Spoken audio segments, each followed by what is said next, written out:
De l'ombre à la lumière, ce n'est pas exagéré de le dire parlant de Yoko, l'un des plus vastes arrondissements du Cameroun qui jusqu'ici traversait le désert. Désormais, Yoko sort petit à petit de l'enclavement et se voit ouvrir devant lui les portes du développement. J'ai été ici comme directeur d'un CES, il n'y avait rien, c'était triste.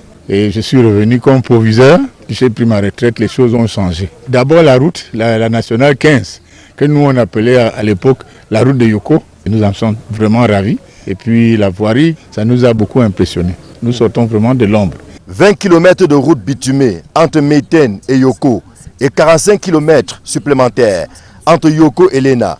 Ça roule désormais comme sur du velours. Nous avons parcouru entièrement le tronçon Yoko-Lena et nous avons bien constaté que les ouvrages qui avaient été exécutés se sont bien comportés pendant la période garantie et c'est pour ça que nous avons prononcé la réception définitive des 10 travaux. Véritablement, nous prononçons la réception de Yoko-Meiten sans réserve et les petites choses qui ont été constatées vont être gérées pendant la période de garantie aisément.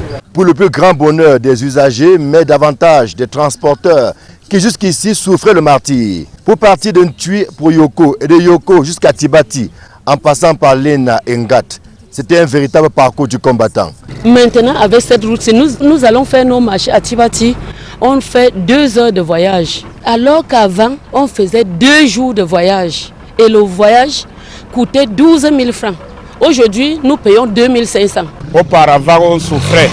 On faisait les 4 heures, 5 heures du temps pour arriver à Yoko, mais aujourd'hui, à 3 heures du temps, 2 heures et demie, même certains chauffeurs peuvent déjà arriver à Yoko. Oui, les prix, on est quitté de 6 000 à 3 000. Aujourd'hui, par la grâce de Dieu, nous quittons Tibati. Au plus tard 15 heures, nous sommes à Ntui.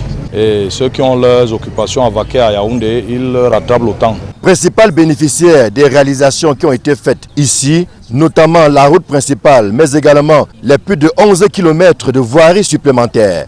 Le maire de la commune de Yoko pousse lui aussi un ouf de soulagement, lui qui a tant attendu que la route passe dans cet arrondissement. Je ne sais pas combien de collectivités de zones rurales au Cameroun ont ce genre de voirie, parce que Yoko est le symbole de la patience.